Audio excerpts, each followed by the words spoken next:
www.potonapoto www.potonapoto. Les secrets de la réussite de vos événements, Lovelyz.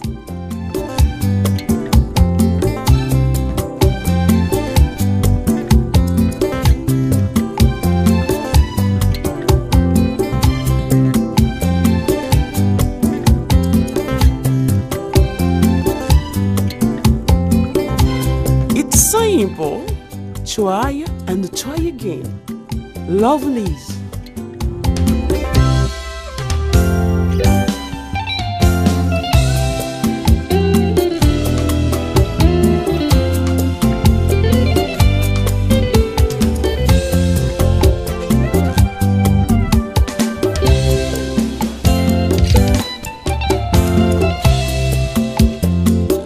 Lovelyz événementiel, c'est l'excellence à votre service.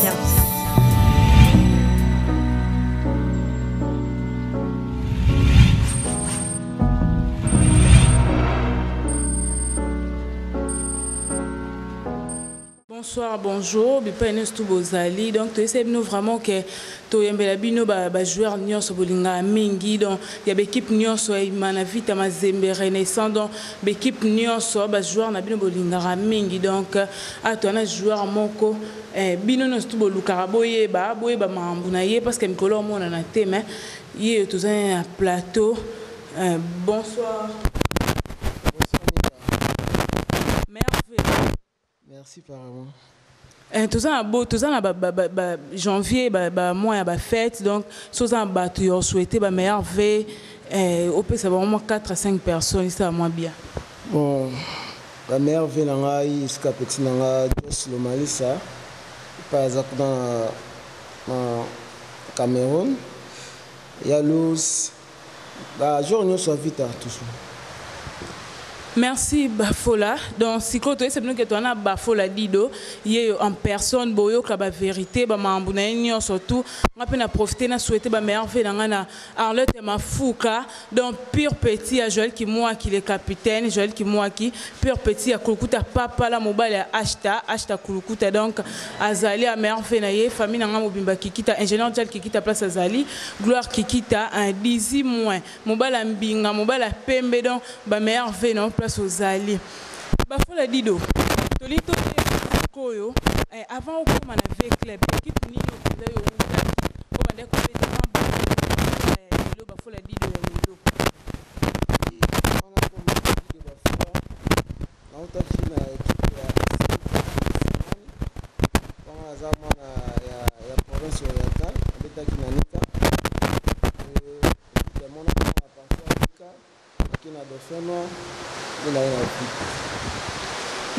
Bafola to ibara kala bafola basi ba sokola obiso na Arlette Mafouka tonto zala mo ba mketo ya stade bato oyemba bafola basi ba sokola mais bafola lelo zala lisute elingo lobani do sila na yo sila go sila te eza ka yo mais gloire qui te bisi so ke bafola zala pour gloire qui t'a fait bien. Donc après ça a fait un son yambi on a fait son beauté abi bafola zalane sous bafola kalaté et pour tant que l'équipe nationale aux ala sous sélectionné pour anipo aux ala déjà international les autres monde a sous bafola tena ba liste ba joueurs au bazala parmi bato ba okebe équipe nationale mozelo wata elo nyoso nzambende a sala rabukamuso bon entraîneur na biso coach Bengi Florent aza mon entraîneur et pas naïf vraiment je suis maintenir dans l'équipe nationale toujours. Là, la Sireo, la raison a toujours dans l'équipe nationale au monde. Merci. Tu connais le Rosa problème na coach Bengue pour un papa donc un jour aux allez sous sélectionner l'équipe nationale. Au lobani ni pour na ba o bazan équipe nationale ba ya na yo ba master na yo bande kona yo donc elo ni na bien loba pour na bango. Bon, na repesa nga ba courage na kan auto beta biso toza de cœur na bango eza likambo ya drapeau batunyo soza de cœur tobi que to sel loko ya bien balanda mate ya mikate beta côté Cameroun te yango pesi bango sous ba blessé vraiment makasi na mutima pa ba beta vraiment no kitoko makasi bafola bayebisi biso ke bale ya Congo ezaki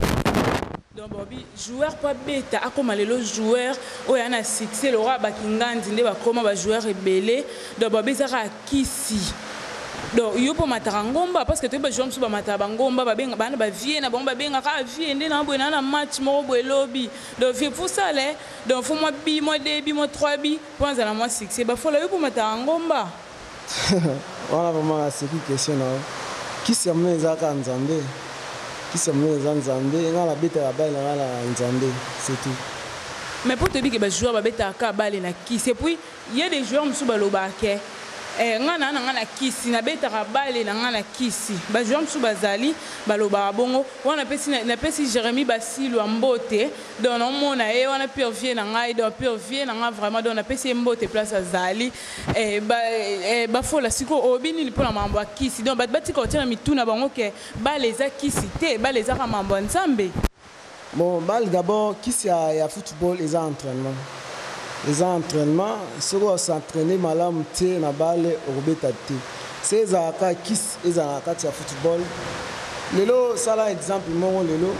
au sala entraînement semaine mobimba te be mois mobimba te ba tona kati ya match pour se retrouver ni jamais qui ces aralango existant na football mais les entraînements tellement te qui se bat les entraînements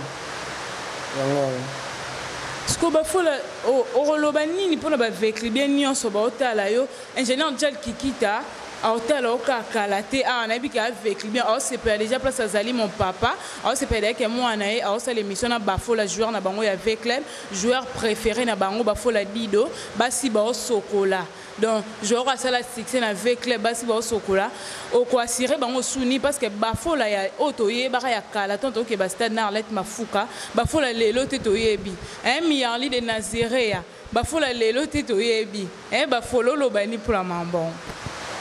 bon na senga ba vekli bien nyonso ngai azamo na bango na pas joueur na bango ba linga ngai toujours o ba continuer toujours ko linga ngai na bilengi on apesa na bango toujours to banda Ligue des Champions na senga ba vekli bien nyonso baza deker na biso 2017 oyo bakumisa biso mingi 2016 elekaki nango bon toyebi ke makambo nyonso babongisaka 2017 vraiment nasengi basupporter nyonso baya bakumisa biso bafinga biso te bakumisa biso ce jour asali mabe mona ye pesa ye conseil ekosala ye bien c'est tout merci bafola tonto koma na suka émission ya biso soki ozana oya koloba ya kobakisa okobakisa parce que ba vekli bien vraiment bazali baolanda bafola Dido basi ba sokola o baksani bon mingi ya bakisa ezali mais na moni temps ekomi na to ya suka ya bakisa mingi eza sute na sena onga baza deker na biso ba joueur na bango biso toza ba joueur na bango to bunda rapport un jour Vita azwa coupe d'Afrique wana esala bien toza na ba qualité ba joueur ya bien na Vita baza sir na biso tosala makasi po tokoma na finale basala toujours bakumisa biso mingi.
Na profiter na pesa mbote na boss na ngai Lamine Dovo motema ya Flossi la belle de belle première dame ya Paris Lamine Dovo donc Bobby poto na poto www poto na poto donc lengi bolandango wana vraiment c'est mon boss ba fola dido elo nino assuré na ba vekli bien nyonso ba otala yo na siré na ba vekli bien nyonso na minute oyo baza toujours des cœurs na biso biso za ba joueur na bango toza bana na bango année à 2017 oyo to ça bango biloko bien la recipela bafola joueur préféré na ba joueur nyonso tout à part ba joueur ya poto ba joueur na biso awa ya Congo Kinshasa joueur préféré na ezala nani joueur olingaka mingi donc o lelo po bafola dido comme obeta bale a sepela na joueur mo donc idole na o quoi joueur na Congo ouais joueur nanga préféré ils avaient papa la Kulukuta il y a makanga mingi vraiment na drapeau ya Congo na biso asala ba sport ya kitoko ya on a banda olinga ya on a ko imiter pe ko beta neti na pesi pe mbote belé mon vieux Kulukuta papa la par cœur acheta papa là donc Joël qui moi qui est capitaine de tous les capitaines donc oyo boyo asali mokili na yo wana maloba ya Miarli de Nazirea Arlette Mafuka moi c'est Mbinga donc chéri ingénieur papa na pesi mbote pe na papa la ngai Guillaume Fumu na pesi mbote na donc bakikita nyonso tout na pesi mbote na ba master na ngai Tokoya Mambia Junior Matadi Gaël Mbongo, Christelle Beteka, donc na pesi bango nyonso mbote et puis na caméraman na biso Yves, caméraman na film à Jésus donc veut dire oh boya aussi lisango. Donc tozara toujours na bafola dido. Bafola dido, est-ce que tu roye ba mwanda movie privé à bafola marié combien d'enfants donc tonto e banyo tona parce que gloire qui quitte ta place à Zali ana pour ça aye ba fola tandeni parce que na CPA ba fola joueur na avec club na linga ke meng don ana pour ça na ye ba fola dido za marié tondeni oui za marié père de 2 enfants dido ba fola yeyo za marié dido ba fola basi ba sokola na bandi tour penza oningisa no nzungu te pour